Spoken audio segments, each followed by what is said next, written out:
tous et bienvenue pour la présentation du livre Histoire du tarot de Isabelle Nadolny. Avant de commencer cette présentation, je tiens à vous préciser que j'ai adoré ce livre et que donc vous risquez de m'entendre dire des waouh, c'est magnifique et regardez comme c'est beau et regardez comme c'est intéressant, voilà, tout au long de la vidéo. Donc autant vous prévenir, voilà, vous êtes prévenus, vous êtes libre de continuer à regarder cette vidéo de présentation ou de vous arrêter là, mais je vous conseille vivement de continuer à la regarder parce que moi je meurs d'envie vraiment de vous faire découvrir ce sublime livre, voilà, sublime, majestueux, somptueux, déjà rien qu'en tant qu'objet, hein, vous voyez comme il est beau. Je vous ferai un zoom après sur le livre parce que c'est vraiment, voilà, c'est vraiment une œuvre d'art aussi en tant qu'objet. Donc je me mettrai sur la table à côté, je vous ferai un zoom sur ce livre pour vous montrer un petit peu plus en détail les pages. Mais je voulais aussi vous parler de ce que ce livre m'a apporté, bien sûr. Parce que, vous le savez, hein, ça fait maintenant une quinzaine d'années et maintenant même un petit peu plus que je pratique le tarot, que je pratique les cartes, mais bon là on va se contenter du tarot puisque c'est du tarot dont il est question. Remarque, pas que, parce que Isabelle Nadolny aussi nous parle de cartes. Donc on va dire les cartes de façon générale. Voilà. Par contre, j'ai toujours adoré l'illustration, les illustrations des cartes. J'ai toujours beaucoup travaillé au feeling comme ça. J'ai beaucoup également développé mon intuition avec les cartes. Ça a été mon axe en fait de travail. Par contre, je me suis toujours très peu attardée sur l'histoire du tarot. Ça a été vraiment un choix hein, que j'ai fait parce que je vais pas dire que j'ai trouvé ça inintéressant, mais quand j'ai commencé à étudier le tarot, j'ai lu beaucoup de livres, hein, forcément en 15 ans, et comme c'est ma passion, j'ai lu pas mal d'ouvrages sur le tarot. Et à chaque fois, chacun donnait un petit peu un avis différent. Il y avait des écoles sur d'où vient le tarot. Et puis ça devenait hyper... Enfin moi je trouvais qu'il y avait un côté hyper élitiste. Voilà, le tarot il vient de là et c'est comme ça et c'est égyptien et puis non en fait c'est italien et puis non en fait c'est bohémien. Et chacun était enfermé dans cette idée-là et c'est quelque chose qui... c'est un état d'esprit en fait qui me correspond absolument pas. J'ai un état d'esprit bah voilà, très libre, hein, vous l'avez vu hein, dans mes vidéos, des fois je pars un petit peu dans tous les sens, à moins que les choses soient prouvées, qu'il y ait des documents justement historiques. C'est pas parce qu'on va me dire que le tarot est bohémien que je vais m'accrocher à cette idée-là. Et comme personne jusqu'à présent n'était capable justement de me dire, ben voilà, le tarot ça vient de là, les cartes viennent de là, et il s'est passé ça, et pour moi, je me suis jamais attardée sur l'histoire du tarot parce que tout ça, ça restait très nébuleux, très flou, et j'avais absolument pas envie de me contenter d'une vision arbitraire en fait de quelqu'un d'autre. Et puis, Isabelle Nadolny est arrivée. Alors forcément, je vais quand même vous lire la quatrième de couverture, excusez-moi, je ne l'ai pas fait, pour vous dire bien sûr de quoi parle le livre, même si bien sûr le titre vous donne une petite indication, très légère indication bien sûr. L'histoire du tarot est fort méconnue. Si de nombreux livres abordent sa pratique et ses significations, les rares publications historiques existantes circulent peu en dehors du cercle des chercheurs. Isabelle Nadolny entend y remédier en proposant au grand public un vaste panorama du tarot à travers les siècles. Cette présentation est assortie d'illustrations issues des fonds de la Bibliothèque nationale de France, de collections privées ou publiques, qui pour certaines sont publiées ici pour la première fois. Toute personne ayant prêté attention à ces cartes à la fois simples et mystérieuses est naturellement amenée à se poser quelques questions. Sait-on vraiment d'où vient le tarot ? Comment fut-il constitué et dans quel but ? N'est-il qu'un modeste jeu de cartes ? Et si oui, pourquoi est-il devenu un des piliers de l'ésotérisme contemporain ? Le néophyte intrigué et le praticien expérimenté trouveront dans ces pages un compte-rendu des connaissances actuelles sur le tarot et son histoire, basé sur les documents d'archives, d'iconographie originale, des textes et tarots anciens. Bien loin de vouloir imposer une vision, l'auteur livre le fruit de ses recherches par le biais de cette prudente grille de lecture. Ceci est avéré. ceci est probable, ceci est incertain. Et ça, c'est très intéressant d'ailleurs, parce que justement, elle peut comme ça indiquer si les recherches qu'elle a faites sont réellement avérées, si ce sont des suppositions, ou si c'est très probable en fait que ça se soit passé comme ça. Pardon, j'ai dévié. De nombreuses reproductions enrichissent cet exposé historique, en commençant par les tarots Visconti aux splendides enluminures. Bon. Isabelle Nadolny, c'est une historienne de formation spécialisée dans l'histoire des livres anciens. Elle travaille à la Bibliothèque nationale de France, où elle a pu puiser l'essentiel des documents qui ont nourri ses recherches. Parallèlement, elle est également tarologue, actrice et conteuse. Elle propose de multiples activités, comme des ateliers et des conférences sur l'histoire du tarot, et des spectacles de théâtre et de contes. Donc vous l'aurez compris, Isabelle Nadolny, c'est une passionnée du tarot. Et que fait une passionnée du tarot? Forcément, quand elle a les outils, les connaissances, et qu'elle a accès en plus à des documents que nous, entre guillemets, simples mortels, n'aurions pas accès, eh bien, forcément, elle se plonge dans l'histoire du tarot, elle essaie d'en savoir plus. Son côté historienne aussi est très intéressant, puisque on voit vraiment qu'elle écrit ce livre. Il y a un côté, comment dire, très étudié dans la façon dont elle a lu ce livre. Je ne voudrais pas parler de thèse, mais voilà, on voit qu'il y a une structure. Les éléments ne sont pas mis n'importe comment, il y a vraiment une structure, il y a un cadre qu'elle s'est donné. D'ailleurs, il y a ce fameux cadre qui est très intéressant, où elle dit que voilà, ceci est avéré, ceci est probable, ou ceci est incertain. Et elle le mentionne à chaque fois. Donc c'est très très intéressant aussi de savoir, nous, en lisant ce livre, si on peut se fier à ces informations-là quand elles sont avérées, si on peut le supposer quand elles sont probables, et se dire bon, bah, c'est vrai que ça donne un axe de lecture intéressant, peut-être qu'un jour on découvrira des documents qui feront que cette probabilité sera avérée ou alors sera rejetée, ou quand elle nous parle de choses qui sont, qui sont incertaines, et du coup on sait que là ce sont sans doute des divagations, voilà, des déformations au cours de l'histoire, ou ce genre de choses. Donc il y a un réel cadre, il y a une réelle structure à ce livre qui est vraiment très intéressant. Et, et, et voilà. Et moi, j'y ai vraiment trouvé ce que je cherchais dans l'histoire du tarot. J'ai vraiment non pas trouvé des réponses à ma question, parce que, comme vous allez le voir, l'histoire du tarot reste encore méconnue, malgré toutes les recherches qu'on a. Il y a des choses qui sont maintenant avérées, et il y en a d'autres qui, du coup, ne sont que des probabilités. Mais c'est intéressant parce que justement, Isabelle Nadolny, elle reprend aussi toutes les idées qui sont liées au tarot, et elle vous explique que par rapport à tel document qu'on a pu répertorier à tel endroit, ou la situation géographique ou géopolitique de ce pays en ce temps-là fait en sorte que, ou les... voilà, au niveau les pays qui ont été envahis, donc où on a connu leur culture à cette époque-là, où mince, j'arrive plus à trouver le nom. Les vagues d'émigration aussi qui nous ont apporté leur culture.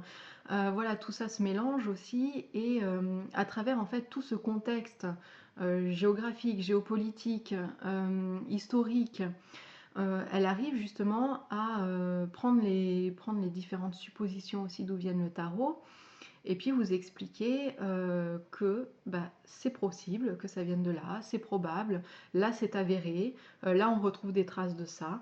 Donc bon, je vous en parlerai un tout petit peu plus en vous montrant concrètement les pages, le livre en tant que lui-même. Juste une dernière petite chose avant justement de passer à la découverte de l'ouvrage. J'ai été très touchée par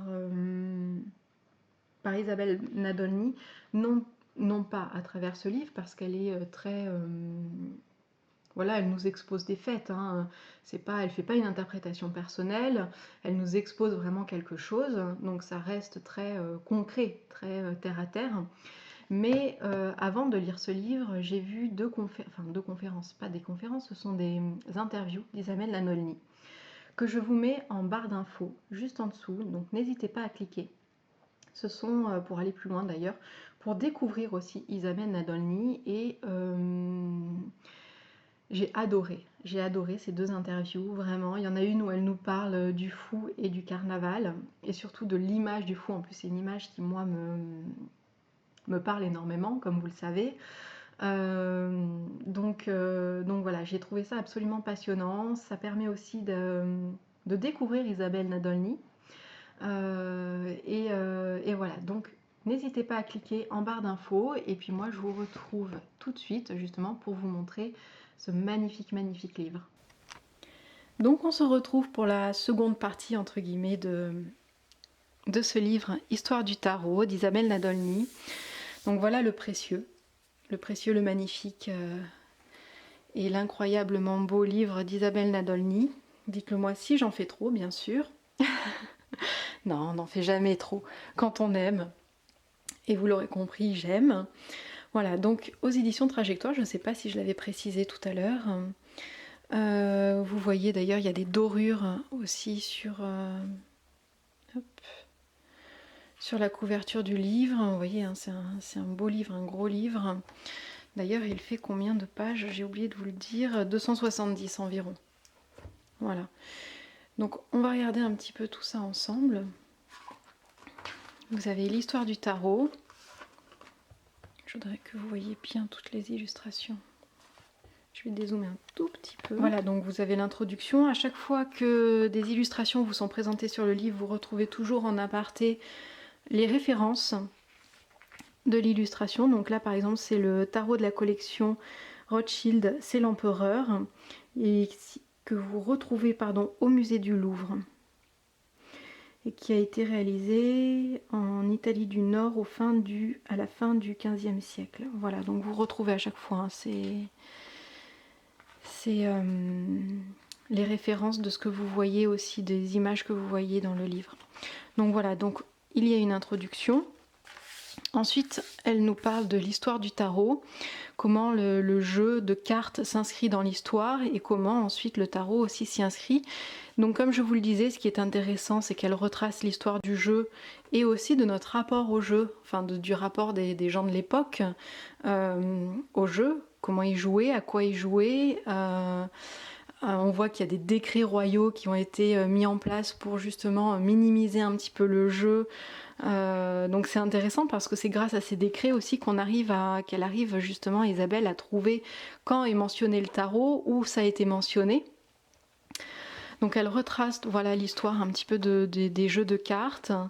Vous avez à chaque fois de très très belles illustrations. Vraiment, j'allais dire c'est un livre magnifique, mais bon, ça vous l'aurez compris. Donc l'apparition et le développement des jeux de cartes en Europe, donc là c'est un petit peu ce que je vous disais justement avec le côté immigration et émigration, il y a voilà des jeux qui sont ramenés d'autres pays et puis ensuite qu'on adopte, qu'on transforme et qu'ensuite on part en repartant, eh bien on fait diffuser, comment les jeux sont diffusés comme ça. Donc ça c'est très très intéressant. Les cartes de cours, on retrouve ensuite les 4 couleurs. Ce qui est intéressant aussi, c'est qu'Isabelle Nadolny prend toutes les suppositions qu'on fait sur l'origine du tarot. Et dans son livre, elle dit, ben voilà, cette supposition-là, c'est possible, c'est probable ou c'est pas probable. Et elle explique à chaque fois pourquoi ça peut pas être ça, pourquoi ça pourrait éventuellement être ça, est-ce que le tarot est bohémien ou pas, pourquoi ça pourrait l'être, pourquoi ça pourrait pas l'être. Et ça, c'est super intéressant. L'apparition du tarot en Italie. Alors ça, c'est une grosse partie également. Les premières références d'archives et les premiers tarots. Donc toujours pareil avec ces magnifiques reproductions.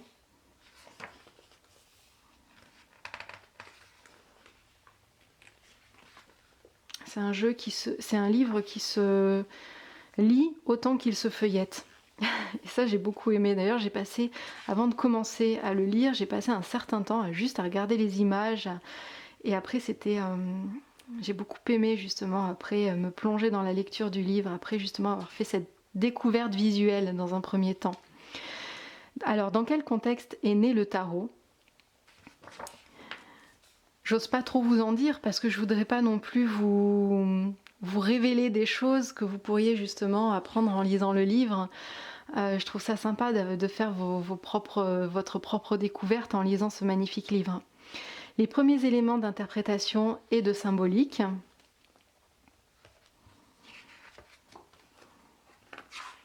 Là, comme ça me permet de vous présenter un petit peu le livre et son contenu sans trop non plus vous en dire. Je vous ai expliqué moi ce qu'il m'a apporté. Après, à vous justement de voir ce que ce livre va pouvoir vous apporter en fonction de ce que vous recherchez aussi. Alors le tarot de Marseille, ses ancêtres et ses descendants. Donc ça c'est intéressant aussi parce que justement, il y a tellement de polémiques sur le tarot de Marseille, surtout nous avec nos différentes écoles, c'est très pertinent. Le plus ancien tarot français connu.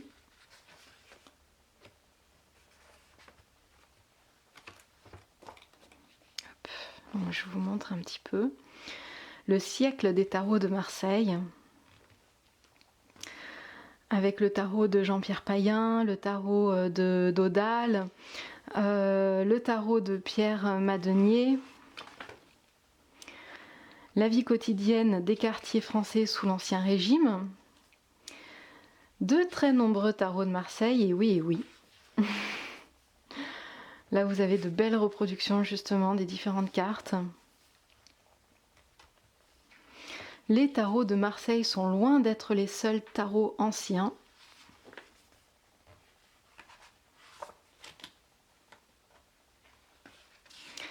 La tradition du tarot de Marseille, la création de l'ancien tarot de Marseille, par Paul Marteau. L'histoire du tarot s'inscrit aussi dans l'histoire de la divination, et ça c'est intéressant aussi d'avoir fait ce côté-là plus occultiste. Divination et occultisme au XVe siècle, astrologie et tarot.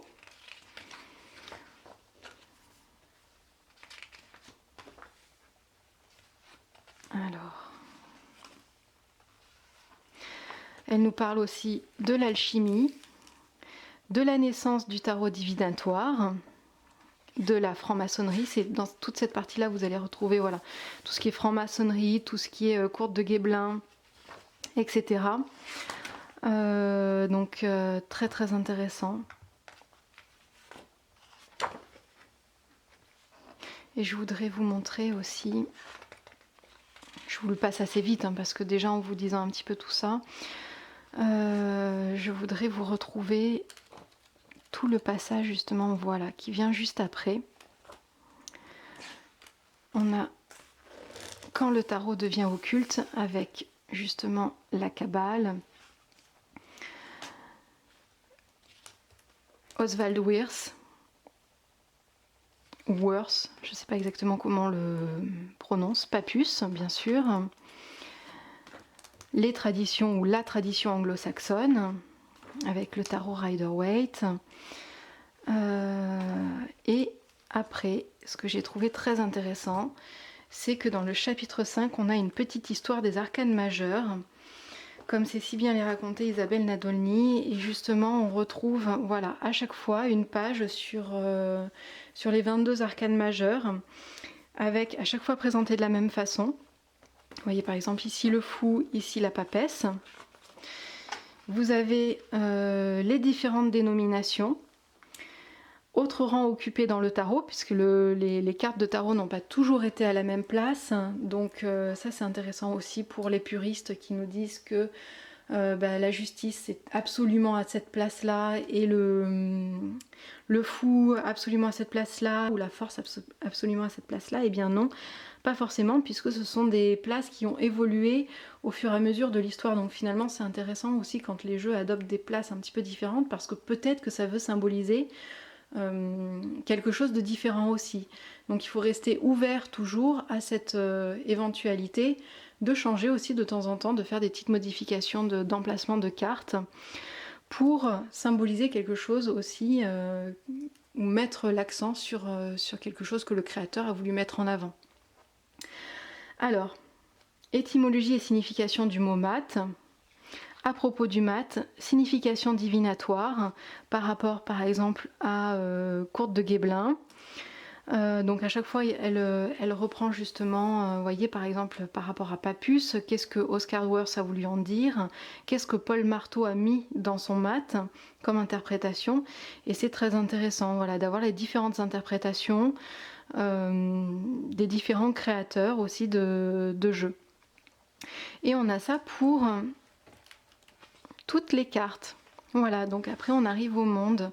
C'est quelque chose vraiment que j'ai adoré. Donc ça c'était très sympa. Hop.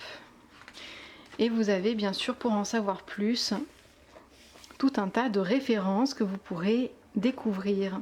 Alors les références bien sûr sont en français, la bibliographie après ne l'est pas forcément bien sûr.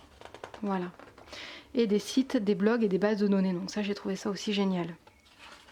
Parce que ça, il suffit juste de prendre votre ordinateur et puis d'aller voir justement les différents blogs et les différents sites. Voilà. Voilà, donc je suis vraiment contente d'avoir pu vous proposer et vous présenter ce très beau livre. Je remercie d'ailleurs beaucoup les éditions Trajectoire pour cette belle découverte, cette magnifique création. Et félicitations à Isabelle Nadolny pour son superbe travail. Bon, j'espère que ce livre vous aura plu, qu'il vous aura donné envie de le découvrir. Je vous mets en barre d'infos la référence pour le trouver. Et je vous souhaite une très belle journée à tous. Bye bye!